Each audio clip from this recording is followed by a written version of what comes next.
My name is Kate Arnott and I'm your host for tonight. I'm a journalist, journalism lecturer and most importantly a Port Melbourne resident. As a criminal lawyer, our first candidate has advised government and not-for-profit organisations on the best methods to reduce drug and alcohol-related harms, as well as ways to prevent violence in the community.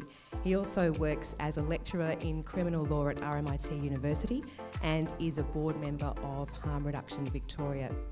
Please welcome Reason Victoria's candidate, Jarryd Bartle. My background is as a criminal lawyer, and one of the key things that I want to bring to this area is an evidence-based approach to crime and drug-related harms. So the Reason Party, formerly the Sex Party, has always consistently said that religious organisations do not abide by community expectations under our current laws. We also believe that taxation arrangements for religion are not in keeping with community expectations, particularly when religious organisations can run religious-based businesses, things like sanitarium, and avail themselves of religious exemptions.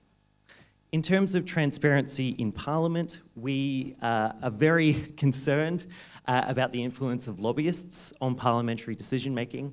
So we're in favour of having real-time reporting of political donations.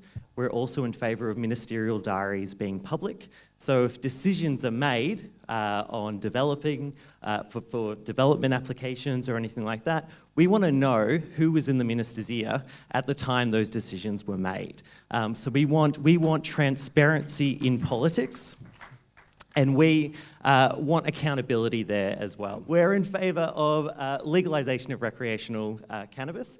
We're in favour of decriminalising sex work, legalising nicotine-containing vaping products, which is one of these issues that you don't often think about, but for people that are dependent on tobacco smoke, it means a lot to them to be able to have a harm reduction resource legalised, and that's one of the things that I care about. We're generally an anti-censorship party, and we also just generally believe that adults should be let to be adults, and that we will respect personal freedoms, and we won't support nanny state type policies that interfere with individual freedoms. So that's just a sample of things that I think would be of interest to the residents of Albert Park. And if you were to elect me, those are the things that I would advocate for in a hung parliament or in a minority position. Thank you. Our next candidate has served Albert Park as a councillor at the City of Port Phillip since 2012. He had a career working for large national and multinational companies as well as homegrown businesses. He's been a member of the management committees for the South Melbourne Market and St Kilda Esplanade Market and volunteers at Sacred Heart Mission near his home in St Kilda. Please welcome to the stage Liberal Party candidate Andrew Bond. This election is about a number of big issues, most notably crime and safety on our streets, not just here in St Kilda, but across the Albert Park electorate. And also congestion in our suburbs and in how we intend to deal with this in the future. Firstly, crime and safety on our streets. The question here to ask here is, who do you want to represent your interests and deal with crime and safety on your behalf? The answer, well, let's examine the record of those sitting on the stage. You have the current member for Albert Park who did nothing about the gangs on the beachfront, despite 12 months of warnings and countless meetings with the foreshore traders, until December 13th last year, when footage of the beachfront riots received national media attention. And from then on, for the rest of the summer, you couldn't move down there on the beachfront without running into a police officer or a police officer on horseback or a police officer on bicycle. But as soon as the TV cameras went away, so too did the police. You have the current member for Albert Park who did nothing about the antisocial behaviour emanating from places like the Regal, despite 6 months of warnings from groups like the Friends of St Kilda Hill. Until a local celebrity was attacked, and once again the issue gained national media attention and the area was flooded with police. Once again, and then this problem was solved with a $6 million donation to the Port Phillip Housing Association to refurbish the Regal. That was their reward for letting the area run down. And out of that $6 million came the money for the CCTV that has recently been installed on Grey Street and on Little Grey Street. If you're wondering why there are people currently sleeping on Fitzroy Street and we have insufficient funds for housing, It's because the housing portfolio has funded the CCTV on Grey Street and Little Grey Street. It should be coming out of crime prevention. This lot didn't. At the same time, we've got issues happening on the corner of Carlisle Street and Barclay Street. Residents and businesses in that area have been demanding action.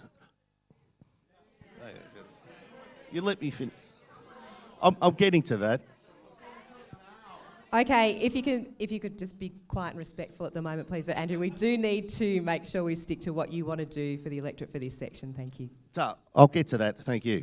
In 2015, I ensured council approved CCTV for Fitzroy Street, despite having to deal with a council in which the majority of councillors were against CCTV. And in July 2015, voted against it.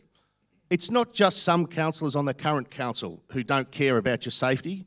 Back then, just like now, I was assisted by traders of Fitzroy Street and residents in the local area in forcing that council to agree to CCTV, just like the traders and the residents of Fitzroy Street have forced the current council to agree to CCTV. I fought for the second lot of cameras on the beachfront, the third lot of cameras on Grey and Little Grey. I will work with residents and traders again to pursue future CCTV requirements for St Kilda and elsewhere in Albert Park, for which I've secured $500,000 from crime prevention, not just housing, to supply that. And I'll leave it there. Thank you. Next candidate has been the member for Albert Park since 2007 and is a minister in the Andrews government. He has responsibility for the social justice portfolios of housing, disability and ageing, mental health, equality, as well as creative industries. Please welcome Labor candidate Martin Foley. This election, like all elections, is about the future of not just our community, but the state.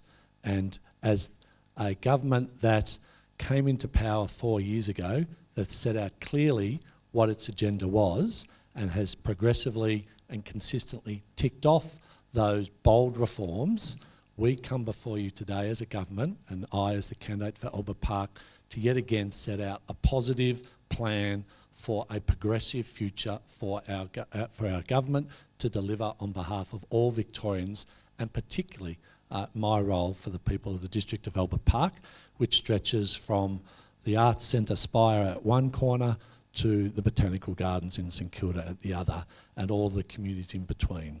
And we believe that the bold reforms that we have begun to roll out, particularly in areas of infrastructure, public transport, health and education, the environment, energy, that these are the kind of things, when you add to the progressive programs in our record spending in education, lifelong education, from early childhood all the way through to post-school education, that these are the measures that mean a civilised country, a civilised state in a booming state can shape not just our community, but our state as the place in which we can have a better, sustainable, fairer future in a growing community.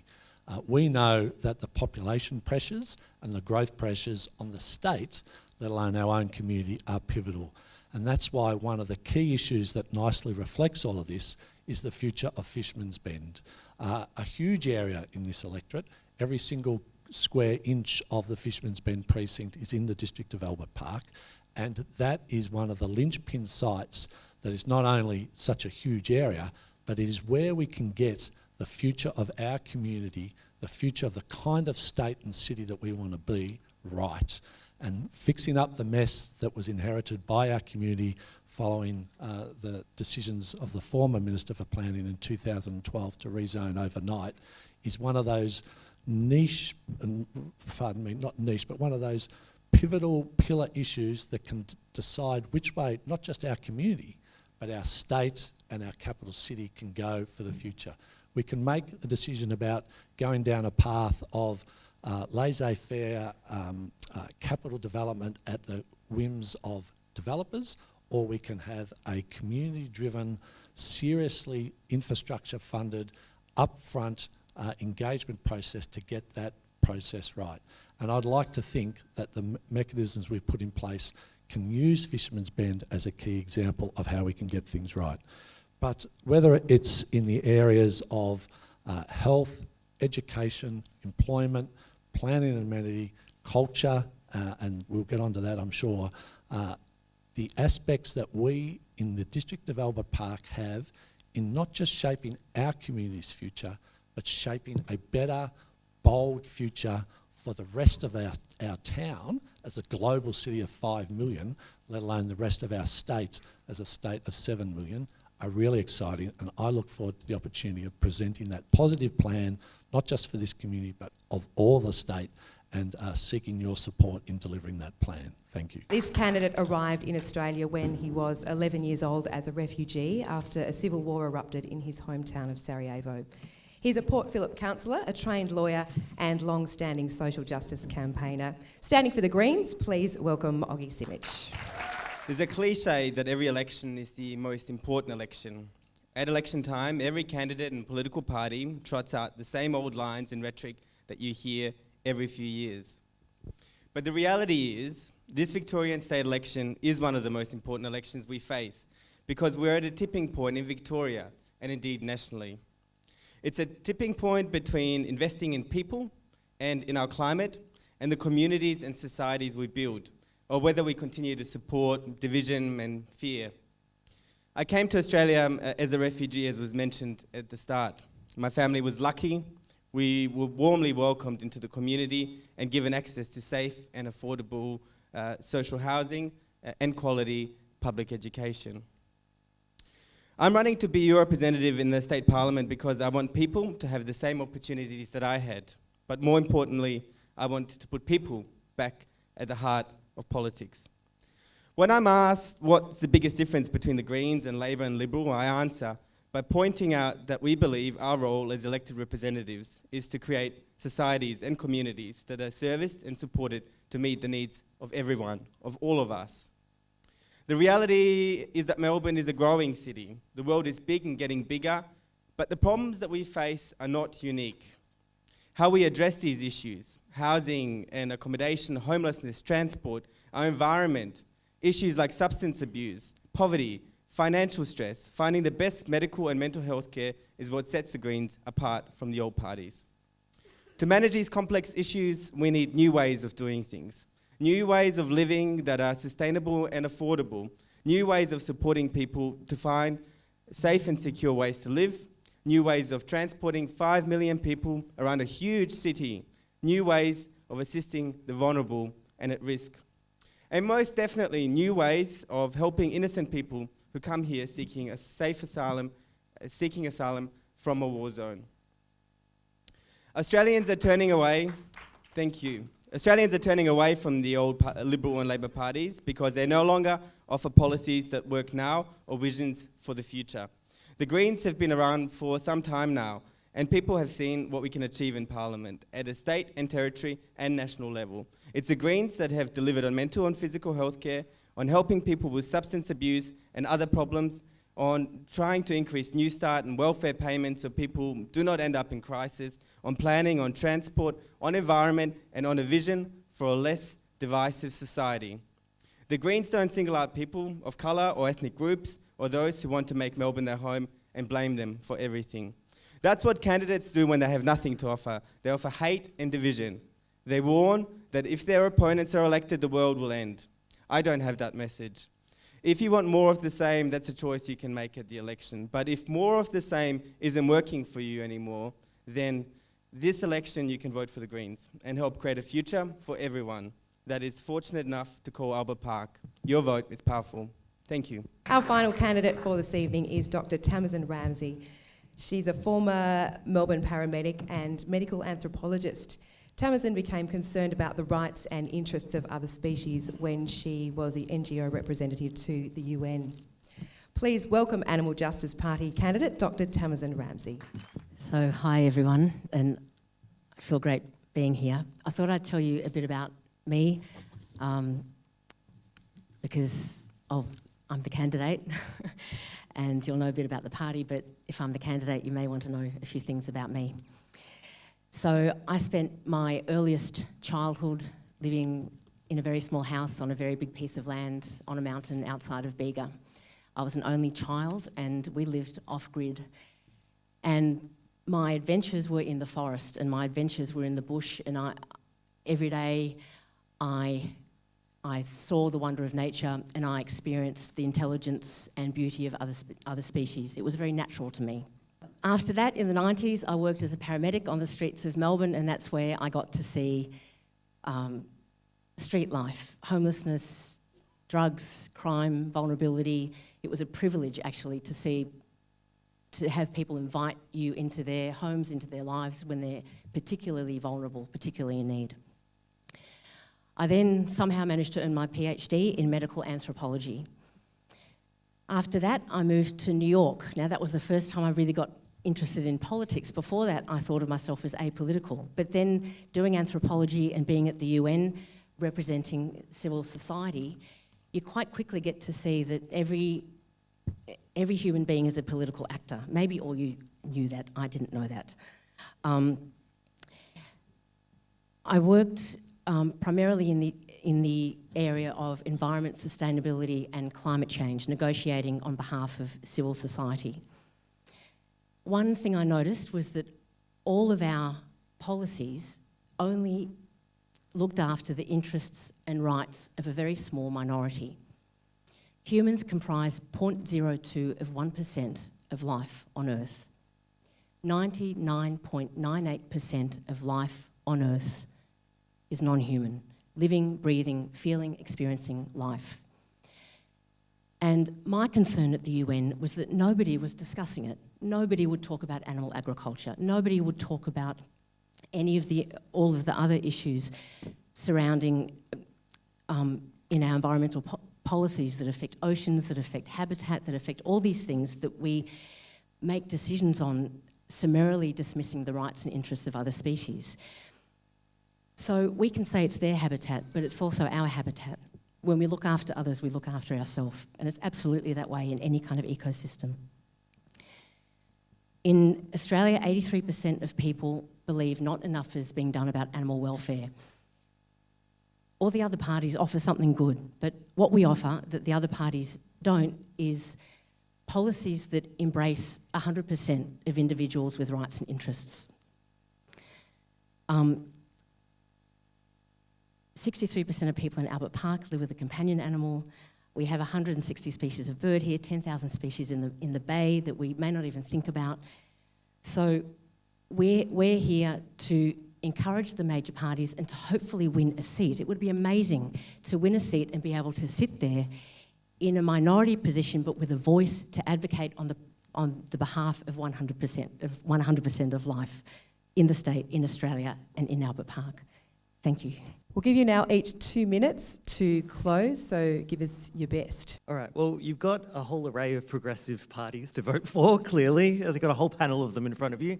And so I think what your vote ultimately comes down to is the message that you want to send. If you, like me, care very deeply about drug law reform, care very deeply about evidence-based approaches to criminal justice issues and reducing antisocial behaviour, believe in accountable religion, believe in a transparent political process, and the sex, drugs and rock and roll bit, letting adults be adults. If you believe in those values, through your vote you can send a message that those are the kinds of policies that you want to see, and those are the kinds of actions that you want the government to take. You live in a community that has suffered through a lot of poor thinking in relation to particularly drug dependence, as well as mental health and homelessness. One of the clearest things that you can do this election is to send a message to the major parties through your vote that that is your #1 priority, and that's why I suggest that you vote for reason and vote for me. Thanks. The greatest change for animals will be achieved through the parliamentary system, and we don't have a seat at the table yet. We need one seat at the table to bring the issues that animals face, which are huge, into Parliament. Our campaigns, what we will do, we will finish live export. We will free, thank you. We will free hens from battery cages. stop duck hunting, stop jumps racing and whips on horses. I'm sorry, Martin, but we don't agree with your donation to greyhound racing. We want to stop that. And also the kangaroo killing as well. The other thing is your vote will help us establish an independent animal protection agency. It's not an independent Office of Animal Welfare. We're the only party putting that forward. It'll provide a robust system of protections to actually end animal cruelty, not just reduce it. We want to finish it. It'll also increase penalties for animal cruelty. At the moment, no one's prosecuted. Look, give us a chance. If you vote 1 for the Animal Justice Party, you can vote 2 for your favourite major party, and your vote will essentially count twice, thanks to our preferential voting system. I really want a chance to finish animal cruelty, and with your vote, we can do it. This coming election is about how a government that came to office 4 years ago set out a bold, visionary plan and has not just ticked off all of the commitments that it made, not just in this community but around the state. It has delivered an outcome that has seen Victoria not just the economic powerhouse, not just the jobs powerhouse, but the socially progressive capital of Australia, whether it come to our commitment to renewables, our commitment to social policy change, our commitment to LGBTI equality, our commitment that we've seen in social policy space like voluntary assisted dying. I could go on, but what we have now is an even bolder, more visionary plan for how we're going to deliver, whether it be in education, in public transport and infrastructure, in jobs and the future creation of many of the issues that we've dealt with here today, housing, social housing, cultural and artistic pursuits, the creative sector, and the kind of society that when we're not here, that we can say proudly that we made a contribution to making Victoria and the District of Albert Park a better, fairer, sustainable, more decent human scale place. And that's the kind of vision that I bring as part of an Andrews Labor cabinet to those discussions, and I would like to think that that's the kind of delivery of projects and working with community that I will continue to, if I be given the honour of being, continue to be your Member of Parliament in this next Parliament, those kind of values, those shared, deep, community, democratic values that reflect the best of who we are as a society and that reflect, when Labor is at its best, the kind of society that Victorians support. So I look forward to the opportunity of the next 3 and a bit weeks to test those processes and to make sure that you, the people of Albert Park, have all of those issues and all of those choices before you. And of course, we all respect that democratic process and the choices you make. Thank you. Firstly, a big thank you. It's been a very long night. Thank you to everyone who is still here with us tonight. I started my presentation and speech tonight by mentioning that we're at a tipping point where public opinion is turning, and we're seeing that tipping point here in Melbourne. There's several issues which we haven't probably discussed enough tonight. We did talk about family violence, but we didn't recognise that one of the biggest causes of family violence is gambling and pokies. The Greens are the only political party that is taking a policy to this election to phase out gambling and pokies in Victoria. We also have to stop the donations from property developers, as I've talked about. And one issue which hasn't had much of a look in tonight at all is the existential crisis that we all face around climate change. It's the reason that's led me to the Greens, and the Greens are the only political party that are taking a fully costed policy to this election to phase out coal and move Victoria towards 100% renewable by 2030. And I encourage all of you to go to our policy and see how we'll do that.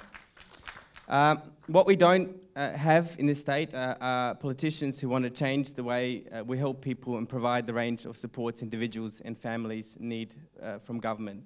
Politics is about choice, and this election you can choose to invest in housing and housing stock and help people find safe and secure accommodation, or you can pander to developers. You can choose to support sustainable and renewable energy and reduce pollution, or you can keep destroying our planet.